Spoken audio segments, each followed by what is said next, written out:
Hiya. Welcome to another video episode, whatever you want to call it. This is not a watch review today. This is something I wanted to do when the clocks went forward or backwards for winter. I can't never remember which way it goes, and I wanted to do it to to introduce you to my watch collection. Now, I never did it. I did do it. I did do a couple of videos, because what I do is I do little sections of videos. It's not all one recording. Although it may look very seamless, it's not all one recording. So what happens is I take little sections of videos, I trim them up, and then I put them all together, and hopefully it comes across. Anyway, who cares about that, really? So what happened was I mislaid a couple of sections, and I just couldn't be bothered to do it again. So I didn't. And with the house move and everything, I just couldn't be bothered. I had so much stuff on. But here it is, the old watch box, missing the Vostok. Yeah, very, very personal to me. It's not at all a kind of... There are some in there that are costly. There are some in there that are fairly expensive. Not in the, my most expensive watch is probably my G-Shock. Because, in the shops it's still worth about 300 quid. But that's not why I buy watches. I happen to get a very good price on that, and that's why I bought it. I've always wanted a solar-powered auto satellite updating watch. And I've always wanted a G-Shock. And at the time, that was very cheap in H. Samuels, and I just thought, you know what? I like that, I'm going to buy it. I've got birthday money, I'm going to buy it. So I did. That's me justifying it. I don't need to justify it to you guys. But this video is just about saying that, watch collections are personal to everybody. Okay, and this is my personal watch collection. I really don't care what anyone else thinks about it, in a way. But it is nice to share these things, and I hope that someone watches this and goes, nah, he's pretty similar to me, this guy. He's just got a load of watches that he likes. And some of them just happen to be ones that he had since he was a kid. And the other thing I wanted to say is that I've been a watch collector since I was about 9 years old. I'm 36 now, and so I've been a watch collector for nearly 30 years. Over 25 years I've been collecting watches, and I'm only 36. So, you could say that these, and some of these have gone. Some of these I've sold some watches and bought others, and sold the others and bought others. And you don't know anything about that because this is all new to you, because I'm just showing you these things now. But only now, really, at this age, have I become a serious watch collector. But, things like, this is one of the first ones, and this is one that my mum bought me, and you'll see this in the video.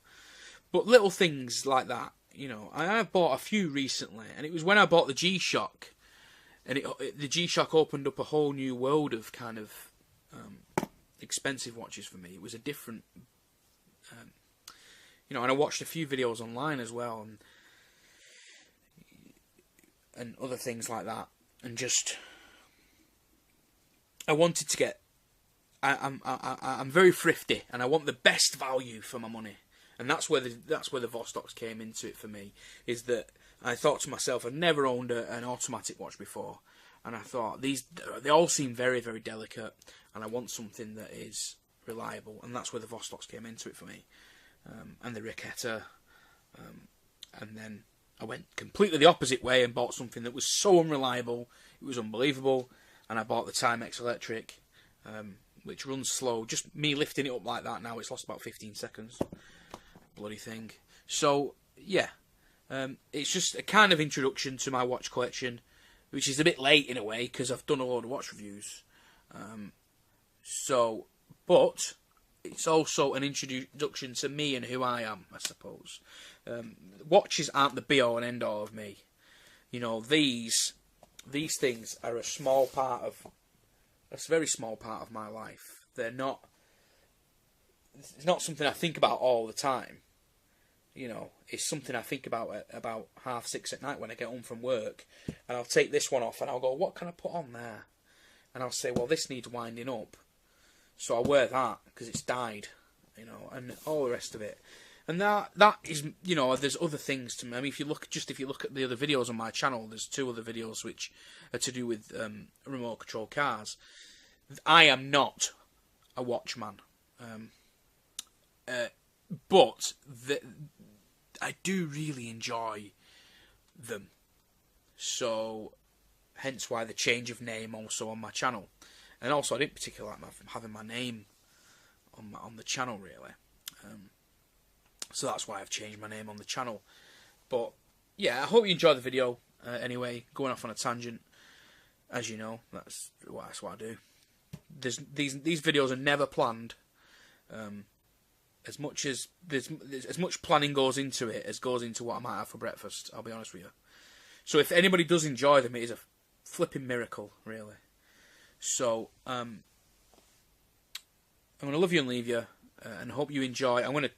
You're going to see the watches now in a little bit closer. Some of them I'm going to do a little wrist look at them on the wrist. But basically, you're just going to be having a look at them, and I'll explain to you where they're from and when they were bought for me. Thanks a lot. Okay, so first of all, we're going to do a little bit about this watch box. Okay, this is just a cheap watch box from China, but you know, the quality of this thing is such that you don't really need anything else. There are a few little foibles with it, like I say foibles, a few shortcuts, you know, in the sense that if you look at this, you just get this kind of feeling that they didn't quite finish it right. But really, in terms of a box to keep your watches in, you can't really, you know, there's a little drawer at the bottom which contains a couple of watches. It's got my blower. This is a cheap Chinese piece of filth that I bought. That was bought for me, actually. And it looks fairly nice. It's on some kind of weird Milanese strap. It's not Milanese strap, but you know, the watch itself is very nice. The box itself is very nice, and in terms of keeping your watch in, it's fair enough. Okay, that's just a little side note on the watch box. Okay, so I'm going to crack on. Let's just have a little look at these first. We'll just look at these like this first. So we've got a nice 100-meter water resistant quartz Slazenger watch. Now, people will snigger at this, but Slazenger, in terms of a brand name, are a very old brand, and it's one of them unfortunate situations where I think where greed has got the better of a company, and or desperation, really. But it's not a bad little watch. It's nice. It's all stainless steel. It's got a rotating bezel, which only rotates one way. And now there's quite a bit of movement in that there bezel.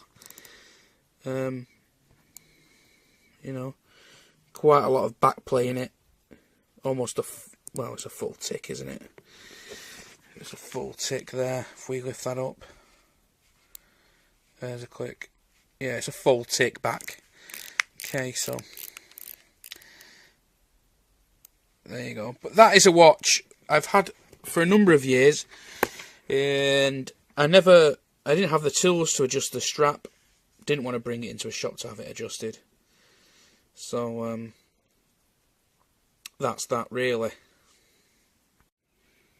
So there's a quick wrist view. It's got etching. Yeah, it's got a Schlesinger etched into the clasp. Nice little stainless steel clasp. It's only pressed steel. But this is a cheap watch. Let's have it right. But I like it. It's a nice black face. No loom in sight. Little date complication on the quartz movement, but extremely accurate. Even for a quartz, it's accurate. In terms of a quartz, it's accurate. So there we go. Very nice. Wrist strap. Moving on, we have the Zeon digital watch. This thing is basically, you know, Zeon's version of, I suppose it's their version of the Casio. It's got an Insta light in it apparently. This was just a normal light, it doesn't work anymore. The only reason I still have this is because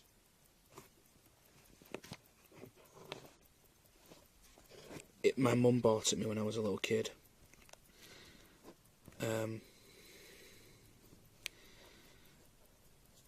The funny thing about this, and the interesting thing about this, is I'm not going to do a wrist shot with this one, but if I'll turn this light on for you,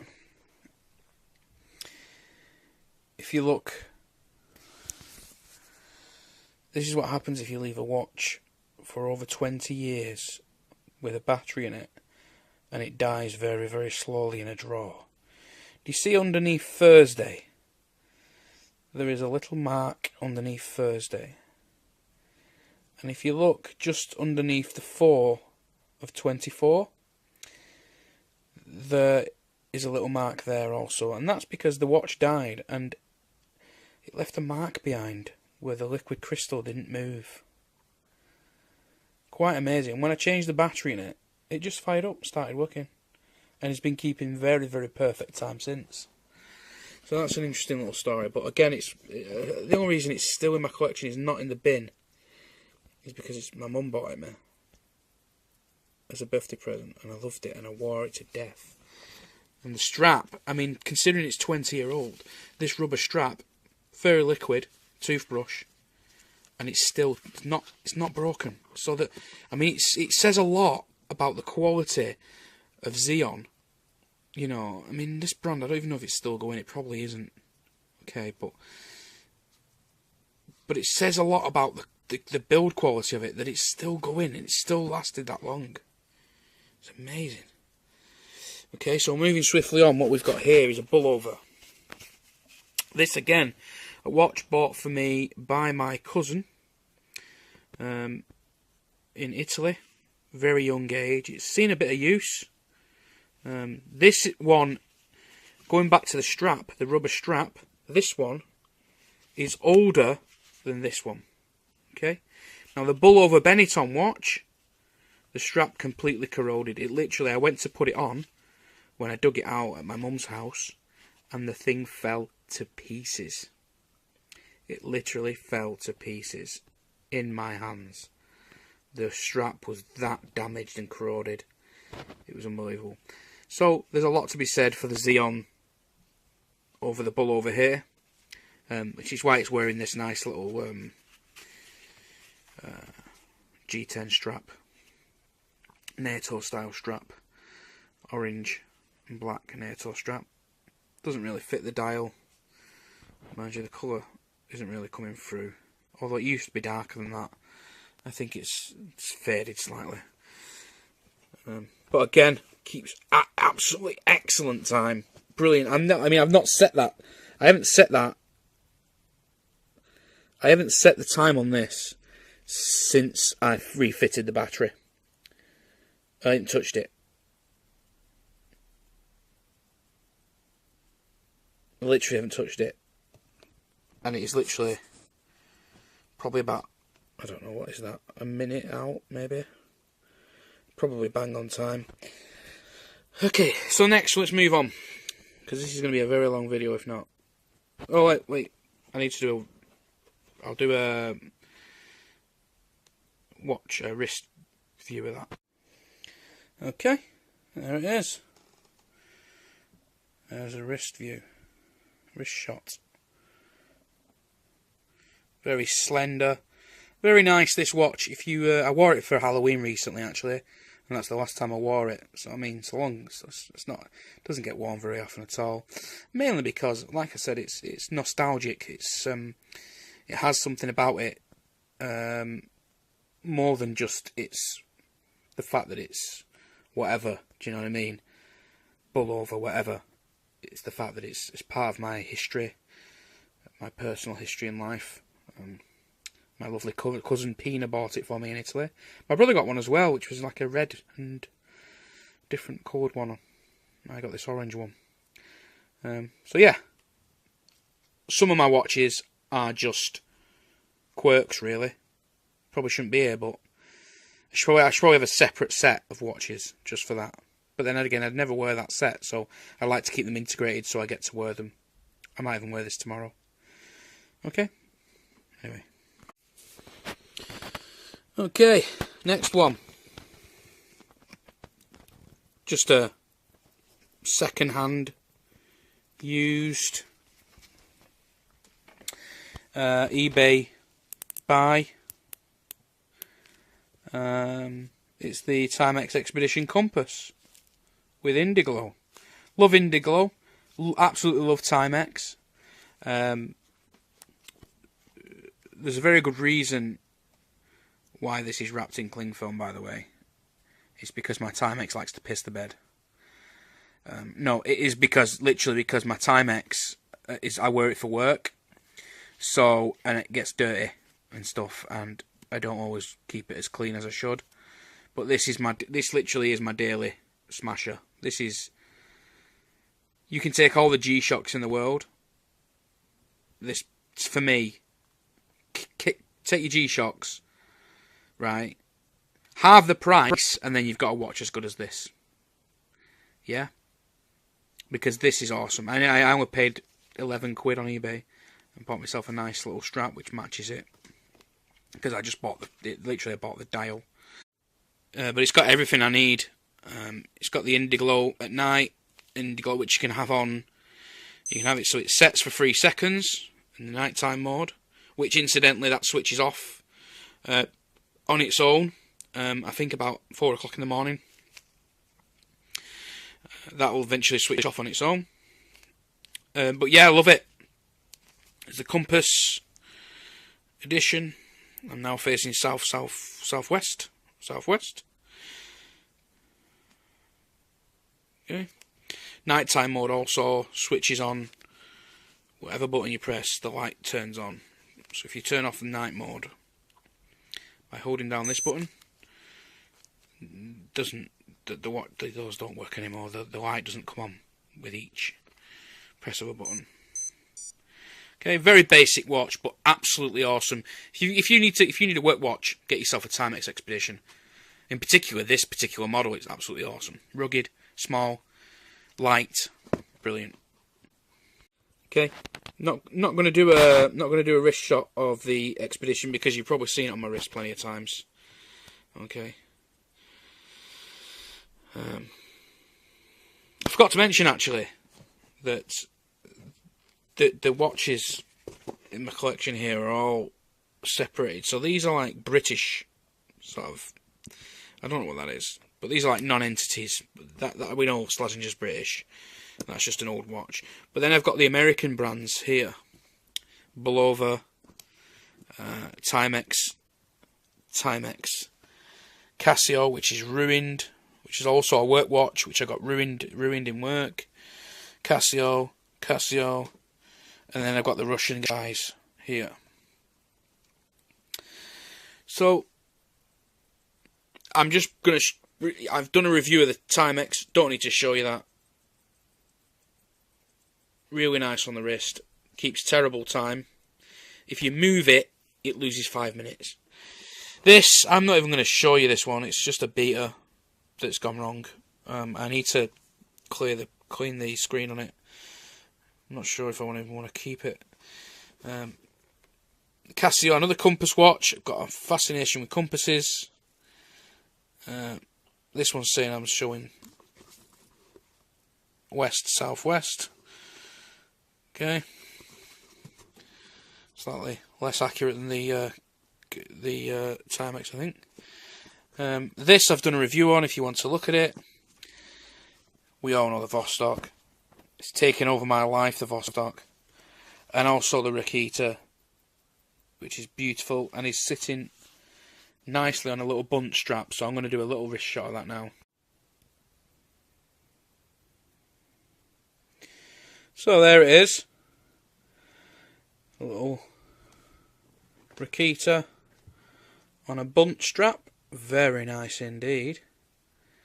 Looks nice on the bunt strap purely because of the military look. Really, it's got quite a military look, 24-hour world time. But it really, I like it on the bunt strap because the little crowns here, in keeping with the rough and readiness of Russian watches, the little crowns do tend to slice your hand open a little bit. So this makes it very comfy, and it also keeps it quite secure on the wrist. Doesn't allow it to move around a lot, which is nice. And I've been wearing this quite a bit recently. I really want to get some use out of it because I really love it. It's one of my favourite watches, and the bunt strap allows me to do that. Nice bit of white stitching on the bunt strap, and yeah, it's nice, looks good. So that's that on the wrist.